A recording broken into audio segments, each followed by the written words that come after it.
বিল্টু, হ্যাঁ বাবা, বলো। তুই বড় হয়ে কি হতে চাস? আমি বিমান চালক হতে চাই। তাই নাকি? তাহলে আমার ব্যবসা কে দেখবে ভবিষ্যতে? ওই ব্যবসা ট্যাবসা আমার দ্বারা হবে না বাবা। মানুষের দ্বারাই তো সব সম্ভব। ঠিক আছে, বিমানের পাইলট হলে তো ভালোই হয়। তোর নাম ডাক হবে। আমি এরোপ্লেন নিয়ে আকাশে উঠে হুশ করে উড়ে অন্য দেশে চলে যাব। দিদিমণি ঘুম আছে। দেখছিস বিল্টু, এখনো তোর মা ঘুমাচ্ছে। গীতা, তুমি যাও তো, ডেকে নিয়ে এসো। চা খেয়ে বাজার করে দোকানে যেতে হবে, দেরি হয়ে যাবে তো। বাবা, আমাকে একজন অঙ্কের টিচার দাও না, অঙ্কটা একটু সমস্যা হচ্ছে। হ্যাঁ হ্যাঁ, দেখছি কি করা যায়।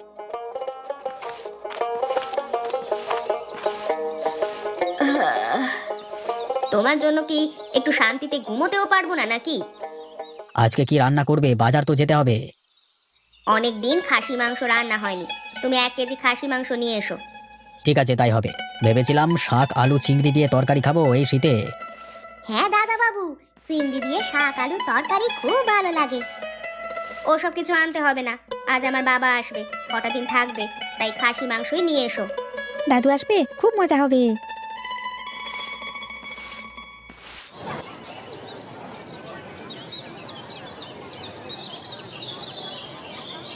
আপনি এখানে কোচিং পড়ান?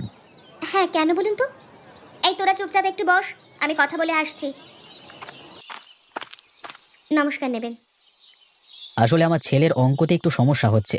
আপনি যদি একটু আমার বাড়িতে পড়ান খুব ভালো হয়। আমি তো কাকু প্রাইভেট বাড়িতে পড়াই না, এখানে দুবেলা পড়াই। আপনি প্রাইভেট পড়ান, আপনার বেতন বেশি দেব। সেটা ঠিক আছে, কিন্তু সকাল সন্ধে আমার এখানে পড়ানো থাকে।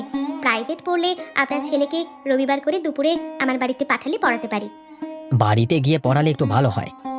কিন্তু কাকু, আমার সত্যিই সময় হবে না, তাছাড়া আমি বাড়িতে গিয়ে পড়াই না। আপনার ছেলেকে আমার বাড়িতে পাঠালে দুপুরে ফ্রি থাকি, অঙ্কটা দেখিয়ে দেওয়া যাবে। ঠিক আছে, তাই হবে। আপনার বাড়িটা কোথায়?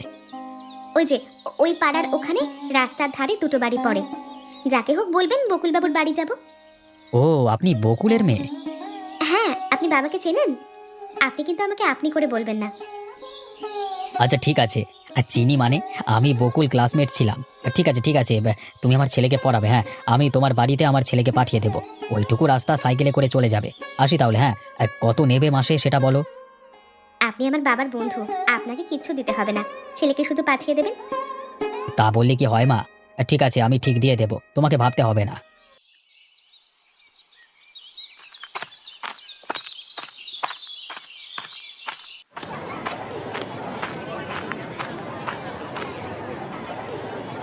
শাক নিয়ে গেলে অনিমা যদি রেগে যায়। শাক তো খেতে চায় না, তবুও শাক নিয়ে যেতে হবে।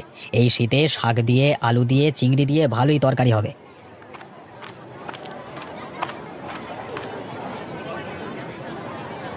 আমাকে শাক দাও তো। এই নাও টাকা। আজকে আর খাসি নেবো না, চিংড়ি কিনবো। কি গো, তোমার চিংড়ি কত করে? আগে বাবু, 300 টাকা কেজি।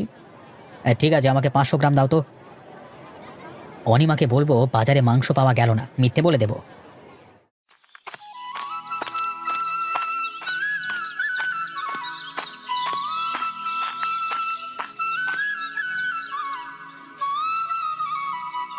অনিমা, অনিমা কোথায় গেলে? আসছি, রান্নাঘরে বাজার রাখো, যাচ্ছি।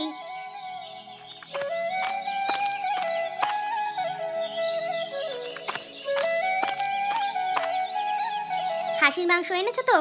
শোনো, বাজারে আজকে খাসির মাংস ভালো পেলাম না। কেমন? মা আসবে, তাহলে কি রান্না করব? তোমাকে এত করে বলে দিলাম, তাও আনলে না।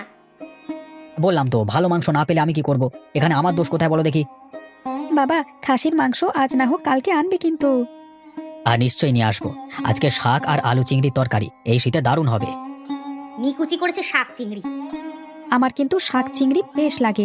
একবার বন্ধুর বাড়িতে খেয়েছিলাম অনেক দিন আগে। ওমা, আজকে শাক চিংড়ি রান্না করো। আমি এসব রান্না করতে পারি না। মেয়েরা রান্না জানে না বললে কি হয়? মেয়েরা সব রান্না জানে।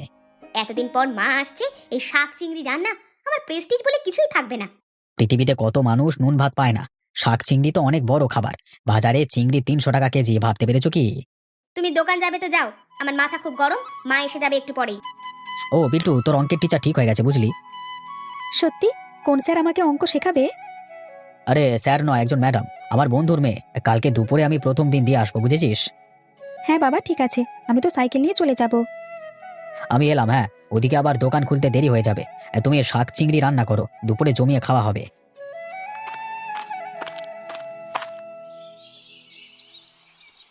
বড় লোকের বড় বড় ব্যাপার স্যাপার।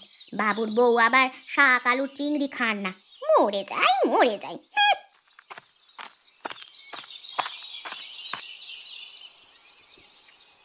কি গো গীতাদি, কি শাক তুলছো? এই তুলছি, খুব শীত পড়েছে তো, জিল থেকে জাল দিয়ে চিংড়ি মাছ ধরছিলাম। এই শাক দিয়ে আলু দিয়ে চিংড়ি দিয়ে বেশ রান্না হবে। আমার বাড়িতে চিংড়ি মাছ নেই। আরে শাক তুলে নে, আমার বাড়ির কিছু চিংড়ি দেবো, রান্না করে খাবি আর তোর বরকে খাওয়াবি। বর তোকে অনেক ভালোবাসবে রে। তাহলে কিছু শাক তুলে নি।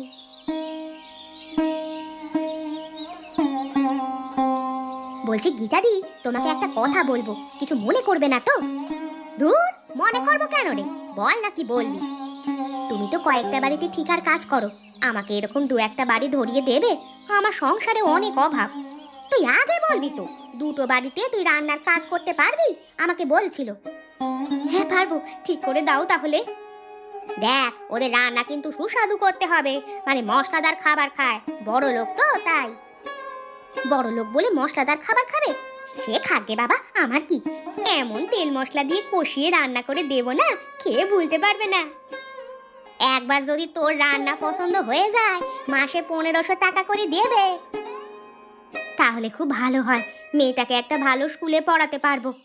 এখনই যাবি নাকি কথা বলতে? চলো তাহলে।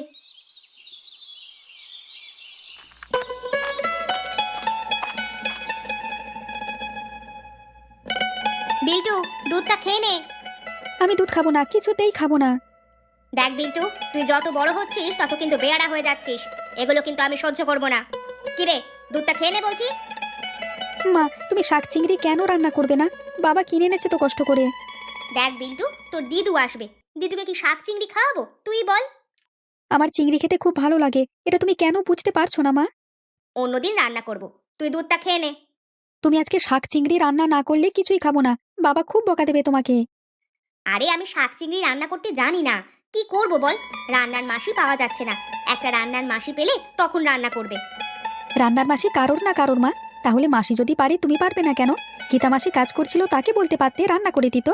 গীতাদিকে রান্নার জন্য রাখা হয়নি। আমি ওসব কিছু শুনবো না, আমি শাক চিংড়ি আজকেই খাবো। ঠিক আছে, তুই দুধটা খেয়ে নে, আমি গীতাদির বাড়িতে গিয়ে ডেকে নিয়ে আসি, শাক চিংড়িটা রান্না করে দেবে। রমেশ, হ্যাঁ রে বাবা, প্রমিস।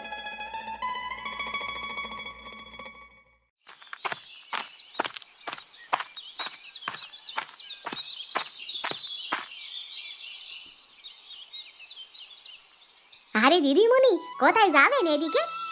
গীতা, আমি তোমার বাড়িতে যাচ্ছিলাম। কেন দিদিমণি, আমি কি কিছু ভুল করে এসেছি? আমি তো সব কাজই করে এসেছি।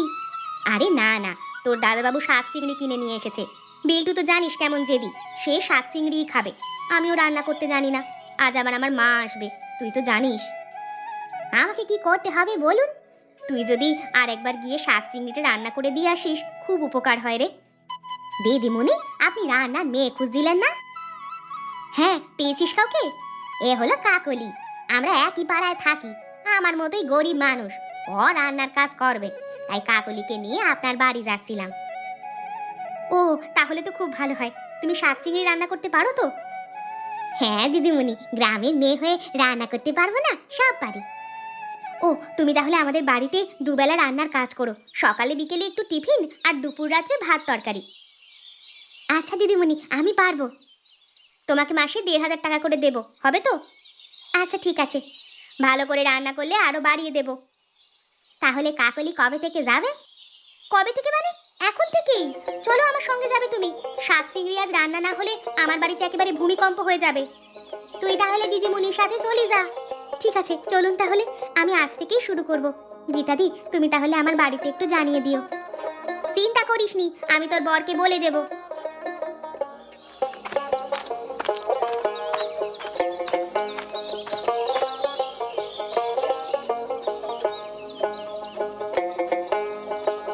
দিদু, তুমি এত দেরি করে এলে কেন?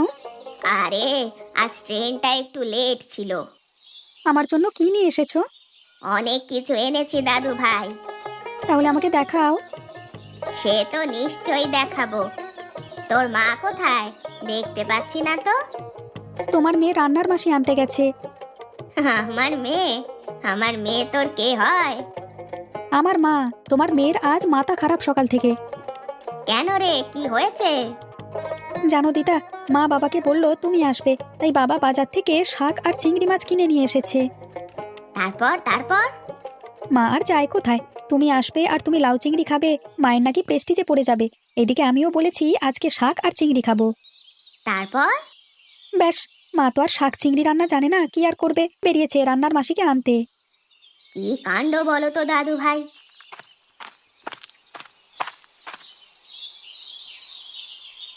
মা, তুমি কখন এলে? আরে বাইরে কেন? চলো ভেতরে চলো।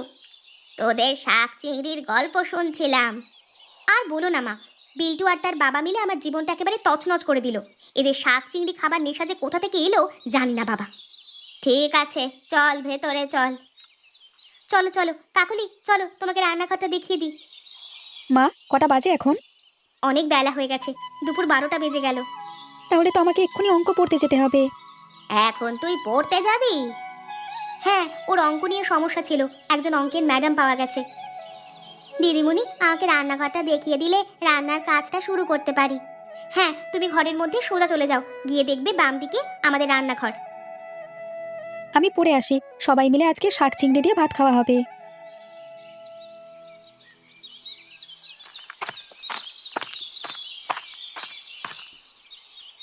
আরে দাদু, তুমি এই বয়সে কাজ করছো কেন? কি আর করব বল, কাজ না করলে খাবো কি? কাজ করলে দুটো টাকা পাবো, সংসারের বাজার হাট অন্তত করতে টাকা লাগবে। কিন্তু তোমার ছেলে গদাই কাকা তো বাইরে কি একটা কাজে গেছে না? হ্যাঁ, সবাই কোম্পানিতে লেবারের কাজ করে। আজকে 2 মাস হয়ে গেল কোনো টাকা পাঠায়নি মা। এবার বল, আমি আর তোর ঠাকুমা দুই বুড়ো বুড়ি কি খাবো? বুঝেছি, কেন যে গদাই কাকা এরকম করছে বুঝি না। তা তুই এত বেলায় চিংড়ি মাছ কোথায় পেলি? দাদু, ওই টিউশন পড়িয়ে একটু বাজারে গিয়েছিলাম। বাজারে চিংড়ি মাছের খুব দাম, ভাবলাম বেশ শীত পড়েছে, একটু শাক চিংড়ি দিয়ে ভাত খাই। মাও খুব পছন্দ করে শাক চিংড়ি। ওই বড় ছেলে কয়েকজন কাকিমা জাল দিয়ে চিংড়ি মাছ ধরছে, খুব কম দামে বিক্রি করলো, আমিও একটু কিনে নিলাম। খুব ভালো করেছিস। তা এবার শ্বশুর বাড়িতে তো যেতে হবে তোকে নাকি? কতদিন আর মায়ের বাড়িতে থাকবি? শ্বশুর বাড়ি চলে গেলে মাকে কে দেখবে দাদু? বাবা নেই আমার, মা হঠাৎ হঠাৎ করে অসুস্থ হয়ে পড়ে। এবার বলো দাদু, কি করে সংসার করি? তা বললে হয় না রে মা, সমাজের নিয়ম মেয়েদেরকে সঠিক বয়সে স্বামীর ঘর করতে হয়। যদি তাই হয়, সমাজ আমার মাকে দেখাশোনা করার দায়িত্ব নেবে তো? তা কি করে হয় মা, আজকালকার দিনে কে কার বোঝা নেবে বল? তাহলে বেশি না বকবক করে ঠাকুমাকে বলবে শুধু ভাত করতে, আমি শাক আলু দিয়ে চিংড়ি দিয়ে তরকারি দিয়ে আসবো। আজ এই শীতে খেতে ভালো লাগবে দাদু। বাহ বাহ বাহ বাহ বাহ, ঠিক আছে, এক্ষুনি যাই তো ঠাকুমাকে বলি। তোর অঙ্ক পড়া হয়ে গেল? হ্যাঁ মা, অঙ্ক একটার চ্যাপ্টার খুব বুঝিয়ে দিয়েছে দিদি। দিদি খুব ভালো পড়াতে পারে, আমার খুব পছন্দ হয়েছে। জানো মা, আমি দিদির বাড়িতে শাক চিংড়ির তরকারি খেয়ে এসেছি, ভীষণ ভালো লাগছে। তাই নাকি? দিদিমণির বাড়িতে পড়তে যাবি, আবার তাদের বাড়িতে খেয়েও আসবি? বেশ হয়েছে, দিদি আমাকে খুব ভালোবাসে। আমাদের শাক চিংড়ি রান্না হয়ে গেছে। হ্যাঁ, কাকলি মাসি রান্না করেছে। দাদু, ও দাদু। আরে তুই সত্যি সত্যি এসেছিস? তোমাকে কথা দিয়েছি না, আজকে তোমাকে আর ঠাকুমাকে শাক চিংড়ি তরকারি খাওয়াবো। মা রান্না করেছে, তুমি আর ঠাকুমা শাক চিংড়ি তরকারি দিয়ে ভাত খেয়ে নাও। আচ্ছা ঠিক আছে। আর শোন, তাহলে তোর শ্বশুর বাড়ির ওই ব্যাপারটা? দাদু, তুমি না, এই বেশ ভালো আছি বুঝলে, খেয়ে নাও, আমি এলাম।